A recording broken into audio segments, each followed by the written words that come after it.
Muy buenos días a todos, mi nombre es Hannah y estoy con mi compañera Elizabeth. En esta ocasión abordaremos el fenómeno de la desinformación en las relaciones internacionales, sus causas, consecuencias y posibles formas de enfrentarlo. Para ello contamos con la participación de el doctor Fluvio.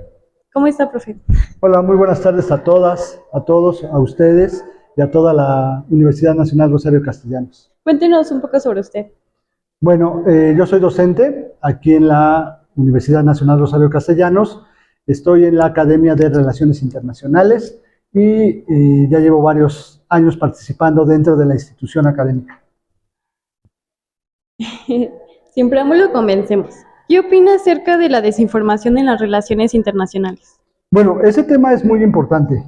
Eh, Primero voy a tratar de contestarles de manera general y ya después en particular en las relaciones internacionales. Obviamente esta desinformación en general en la vida social de los seres humanos ha existido, ¿no?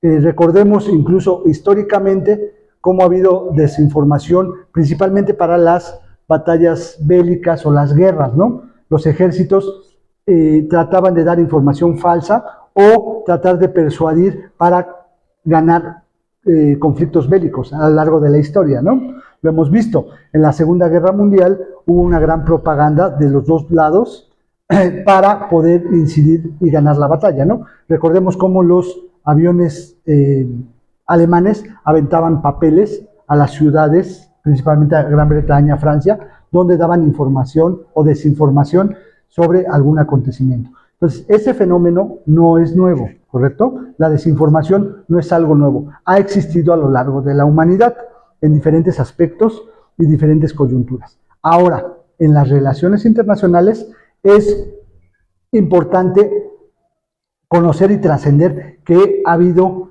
no solamente ese fenómeno como se conoce la desinformación, ahora también ya hay una amplia gama que se habla de la desinformación. Por decir, tenemos las noticias falsas, ¿no? Que son los fake news. Tenemos la desinformación como tal. Tenemos el cambio de percepción informativa. ¿A qué me refiero? Que a lo mejor no son noticias falsas, pero no son coyunturas especiales para las relaciones internacionales. Me voy a explicar. Las relaciones internacionales a lo largo de la historia se ha tratado de la convivencia, la armonización de los estados, pero también de la hegemonía de poder, de la hegemonía de poderes entre estados, en un principio. Ahora también ya entran los organismos internacionales y otros sujetos de derecho internacional público, que buscan apropiarse o tener la hegemonía de poder para que esas condiciones hegemónicas de poder puedan subsistir y puedan imponer un sistema, ¿no? Lo vivimos en la Guerra Fría, lo vivimos después de la Guerra Fría y lo estamos viviendo ahora. Ahora, ¿cómo hacen es que esas hegemonías de poder en las relaciones internacionales tengan éxito? Una de ellas es la desinformación o manejar la narrativa, como le llaman, ¿no? Tú manejas el discurso, estás manejando la narrativa y manejas el poder. Por ello es que la desinformación ya se ha vuelto en esta época y en épocas anteriores un arma, yo atrevería a decir un arma geopolítica, ¿no? Para hacerse de ese poder y esa hegemonía que le estoy diciendo y poder tener un sistema que controle las hegemonías y los pasos transitorios de las relaciones internacionales. Ajá, como usted menciona, la desinformación, bueno, entendí, por así, Sí. así como yo entendí, que la desinformación es un arma que cada país, por así decirlo, lo utiliza como a su beneficencia, a su beneficio. Intereses, ¿no? Sí, mira, primero tenemos que partir que la información no es una mercancía. Porque nos han hecho creer que la información es una mercancía. No, la información es un derecho, ¿correcto? Tenemos que partir de ahí. Todas y todos tenemos el derecho a la información, ¿correcto?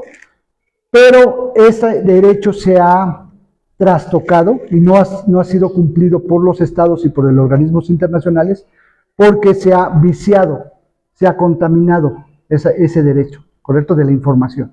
¿Y cómo se ha contaminado? A través de la desinformación, noticias falsas, controlar el discurso, incluso a través de las relaciones internacionales. Es interesante. Ha surgido iniciativas para poder que ese derecho de la información, todas y todos los ciudadanos lo tengamos. ¿correcto? Desde la Declaración de los Derechos del Hombre hasta la Declaración de Derechos Humanos, el artículo 19 de la Organización de Naciones Unidas nos habla de ese derecho a la información, que todos debemos de tener derecho a información transparente, fidedigna, objetiva y que cumpla con los estándares de la vida, ¿correcto? Pero incluso ha habido también proyectos internacionales como el informe McBride, en donde nos dice cómo deben de actuar los medios de comunicación. Deben de actuar no solamente informando, sino con ética, con responsabilidad y en beneficio de la sociedad. Pero ahora, como hay esa lucha de poderes, y no solamente de estados, lo que yo te decía, lo que yo les decía, no solamente de estados, sino también ya hay otros agentes internacionales que inciden. Por decir,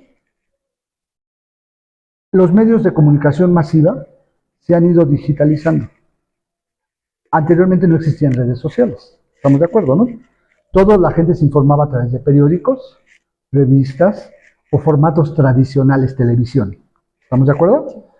Y esas televisiones, esos canales de televisión y periódicos tenían un dueño. Y obviamente, hay un dicho muy viejo que dice, de acuerdo a lo que lees es lo que vas a leer, de acuerdo a lo que lees es lo que va a querer que leas el dueño de la imprenta. ¿Qué quiere decir eso? Que el dueño del canal de televisión o el dueño del medio de comunicación tiene intereses. Ellos también tienen intereses. Y van a informar respecto a sus intereses. No sé si me explico, ¿no? Eso multiplíquenlo no solamente en empresas, también en estados. Hay estados que manejan medios corporativos internacionales de información. Ellos obviamente te van a vender una narrativa que todas y todos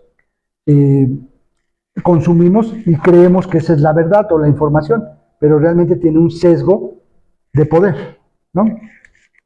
Muchas gracias. Y en base a esto, ¿cuáles consideraría que serían las consecuencias que traería entre los países? Pues mira, consecuencias ha habido bastantes de la desinformación, las fake news y el control de la narrativa. Obviamente ha habido catástrofes humanitarias, que es lo más grave. Se han iniciado guerras, ha habido muertes de personas, ha habido pérdida de territorios, ha habido migraciones masivas. Un ejemplo que te puedo dar muy claro de relaciones internacionales es cuando las potencias occidentales encabezadas por Estados Unidos hablaron que el país de Irak tenía armas de destrucción masiva. Y incluso en la Organización de Naciones Unidas sacaron un frasquito diciendo que eso era prueba de que había armas de destrucción masiva, de desinformación y de consecuencias en las relaciones internacionales. Te digo, ese es un ejemplo, pero podemos hablar de muchos ejemplos en las relaciones internacionales que a través de la desinformación y de manejar el discurso se ha dado a través de las relaciones internacionales. ¿Qué actores e instituciones considera usted que son un papel fundamental para la desinformación? Bueno, mira, lo que yo les comentaba es que actualmente vivimos el auge de las redes sociales. ¿Estamos de acuerdo? La digitalización ha hecho que cambie también cómo nos acercamos a la información. Les digo, ahorita ya es muy raro que se compren periódicos incluso impresos, ¿no? Ya todos son digitales. Tenemos redes sociales. Esto también ha traído nuevos actores, porque el que controla estas empresas tecnológicas digitalizadas controlan la narrativa. No es por ello que, por decir, el emporio de Meta, WhatsApp e Instagram que encabeza Mark Zuckerberg tiene una narrativa, ¿se dan cuenta? El emporio que maneja Elon Musk a través de antes Twitter, ahora X, también tiene una narrativa. Pero no solamente eso, Reuters, que también es una empresa importante en los medios de comunicación, tiene más o menos 30 medios de comunicación. O sea, son grandes conglomerados que controlan la narrativa. Y cada ellos te van a, como yo se los decía al principio, te van a dar el discurso que ellos les interesa de acuerdo a sus intereses, valga la redundancia, ¿no? Pero no solamente son actores particulares o empresas transnacionales, también hay estados que manejan las narrativas y la información, ¿no? A través incluso de agencias que surgieron de la Guerra Fría, por decir la CIA de Estados Unidos. La CIA es una agencia estatal que maneja, como dice ahí, la inteligencia, ¿no? Ellos, a través de esa estructura y esa ramificación incluso militar, pueden controlar la narrativa, ¿no? Y así muchos países, cada país también tienen sus medios de comunicación estatales, por decir, la BBC en Londres, incluso aquí en México, el Canal 11, Canal 22, o sea, tratan de controlar o dar una información de acuerdo a los intereses y a la narrativa que corresponde ya sea a los estados o a las empresas privadas. ¿Podría darnos algunos consejos para detener esta plaga de desinformación? Bueno, así como consejos, pues, no tanto consejos, pero hay como herramientas que nos pueden servir para no caer en estas garras de desinformación, de las fake news, incluso se llaman los bulos, y muchas, ahora también con la andanada y guerra de bots y todo esto que vemos en las redes sociales. Primero, hay que tener en cuenta que todos nosotros y nosotras y nosotros, debemos de pensar de manera académica y científica, porque estamos en una universidad y lo que se trata es hacer teoría crítica, ¿correcto? Lo que estamos aquí todos estudiando y estamos dentro de la academia, lo primero que tenemos que pensar es teoría crítica. ¿Qué es eso? Que dudemos de todo, ¿no? Partiendo que dudemos de todo, ¿no? Porque así también se genera conocimiento a través de la dialéctica, ¿no? Lo que hemos hablado en algunas clases, hay una tesis, una antítesis y una síntesis, ¿correcto? Bueno, con ese sistema dialéctico, nosotros podemos, o nosotras y nosotros podemos, acercarnos a diferentes fuentes. Yo siempre les digo, no confíen en una sola fuente, ¿no? Una fuente estoy diciendo, ya sea redes sociales, bibliografía, hemografía, revistas, canales de televisión. Para poder tener nosotros un panorama completo, necesitamos tener varias fuentes, ¿correcto? Eso es lo primero. Informarnos de muchos lados. Segundo, verificar de dónde nos estamos informando. Por decir, en redes sociales se da mucho eso. Todas las publicaciones que nosotros veamos que dice urgente, extra, última noticia, muchas veces son falsas noticias, ¿no? Sensacionalistas, ¿no? Muchas veces son más para monetizar que informar. Tercero, veamos la procedencia de esa fuente. Por decir, si vemos una dirección sospechosa en Internet, pues obviamente es una fuente que no existe, ¿no?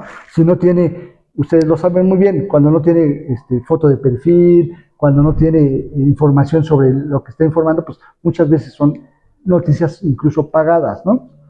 Y la otra, consultar fuentes en la mayoría de las veces, no únicamente, pero la mayoría de las veces fuentes confiables, ya sean académicas, gubernamentales o de ONGs ya consolidadas, ¿no? Lo que nosotros tenemos que tener es ese olfato para rastrear fuentes fidedignas. Porque si nosotros tenemos esa diversidad de fuentes, pero aparte de esa diversidad de fuentes, tenemos fuentes fidedignas, su criterio ya no les va a hacer caer en esta desinformación. Van a tener las herramientas necesarias para poder descubrir estas noticias falsas, estos bulos y esta desinformación, e incluso desmontar discursos que tienen intereses ocultos. Por ello es muy importante nutrirse de diversas fuentes y verificar las fuentes. Creo que con eso, si hacemos eso en la vida diaria y más en la academia, ya tenemos un paso adelante a cubrir con esta, terminar con esta, no terminar, pero sí dejar de propagar esa desinformación. O sea, como nos lo mencionaba, esto va en torno a muchas veces querer ganar el favor de la gente y esto consigo trae problemas, ¿no? En su día a día. No, incluso te voy a decir otro. Ahorita en las redes sociales, lo que se trata es monetizar. ¿Cómo monetizas? A través de vistas, view, likes o incluso compartir. Entonces, la gente o las empresas son capaces de dar cualquier tipo de desinformación con tal de monetizar, hacerlo viral, lo que le llaman, ¿correcto? Entonces, es importante descubrir eso porque no porque sea viral es que es verdadero. ¿Me explico? O sea, muchas veces decimos, no, es que es muy viral y tiene muchos seguidores o muchos likes, pero no por ello cumple con los estándares de una información, como se los decía en el artículo 19 de la Declaración de la ONU, nos dice los estándares que debe de seguir esta información, ¿no? Éticos, responsables, objetivos, ¿no? muchas veces con tal de monetizar y mercantilizar, o incluso antes se decía, el chiste es que se vendan los diarios, ¿no? Cuando se vendían los periódicos, ¿no? Entonces por eso ponían, incluso ustedes a lo mejor no lo llegaron a ver, pero ponían encabezados muy sensacionalistas, ¿no? Que llamaban la atención y entonces la gente los compraba. Ahorita estamos viendo lo mismo en las redes sociales. Es primero el escándalo o la sensacionalismo para que después, si la información es verdadera o es falsa o está verificada, pues quién sabe. Pero yo ya moneticé, ¿no? Muchas gracias. Y le agradecemos nuevamente por parte de nuestro equipo al doctor y profesor por habernos prestado su valioso tiempo y por sus conocimientos que nos hacen tener una vista más amplia de lo que es la desinformación y cómo podemos detener esto y evitar seguir siguiendo estos patrones para poder cambiar el futuro de la información. Y le agradecemos nuevamente por parte de nuestro equipo. Muchas gracias. No, gracias a ustedes, a todas y a todos. Y es bueno hacer difusión y fomento de estos temas tan importantes que nos atañen a todos, ¿no? Pero en particular a nuestra Academia de la Rosario Castellanos es importante porque, acuérdense, estamos en el ámbito de las ciencias sociales y en el ámbito científico y debemos de ver y poner el punto en las IES sobre esta epidemia llamada desinformación. Muchas gracias. Gracias, hasta luego.